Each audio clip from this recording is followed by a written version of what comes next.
നമസ്കാരം. നമ്മുടെ കുടലിൻ്റെ ആരോഗ്യവും മാനസിക നിലയും തമ്മിൽ ബന്ധമുണ്ടെന്ന് നിങ്ങൾക്കറിയാമോ?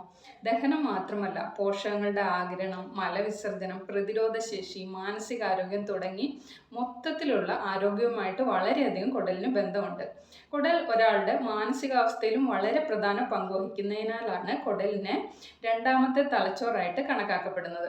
ഈ ഗട്ട് ഫീലിംഗ് എന്നൊക്കെ ഒരു പറച്ചിൽ തന്നെയുണ്ട്. അത് വെറുതെ പറയുന്നതല്ല.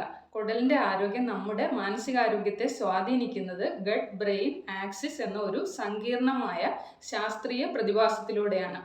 ഇതൊരു ടു വേ കമ്മ്യൂണിക്കേഷനാണ്. അതായത് കുടലിൻ്റെ പ്രശ്നം കൊണ്ട് വിഷാദം പോലെയുള്ള മാനസിക പ്രശ്നങ്ങൾ ഉണ്ടാവാം.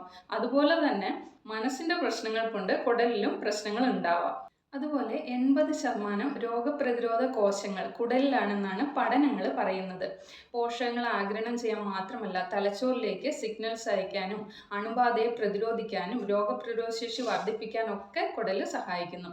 ആമാശയം, ചെറുകുടൽ, വൻകുടൽ എന്നിവ ഉൾപ്പെടുന്ന ദഹനനാളത്തിൻ്റെ ഉചിതമായ പ്രവർത്തനവും കുടലിൻ്റെ ആരോഗ്യത്തെ സൂചിപ്പിക്കുന്നു.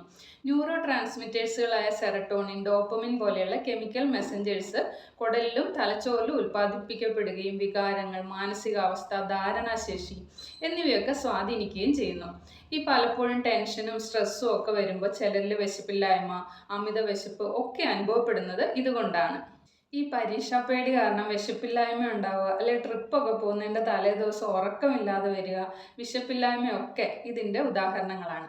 അതുപോലെ ഈ ഡാർക്ക് ചോക്ലേറ്റ്സ്, ഏത്തപ്പഴം, മുട്ട, ചിക്കൻ, ബ്ലാക്ക് കോഫി ഒക്കെ കഴിച്ചാൽ നല്ലൊരു മാനസികാവസ്ഥയും ഉന്മേഷവും ഒക്കെ ലഭിക്കുന്നത് ഈ ഒരു കണക്ഷൻ ഉള്ളത് കൊണ്ടാണ്.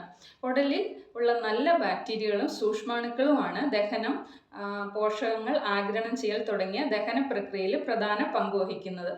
ഈ ബാക്ടീരിയകളിൽ ഉണ്ടാകുന്ന അസന്തുലിതാവസ്ഥകൾ, വീക്കവും ഒക്കെ ദഹന പ്രക്രിയ മാത്രമല്ല ബാധിക്കുക.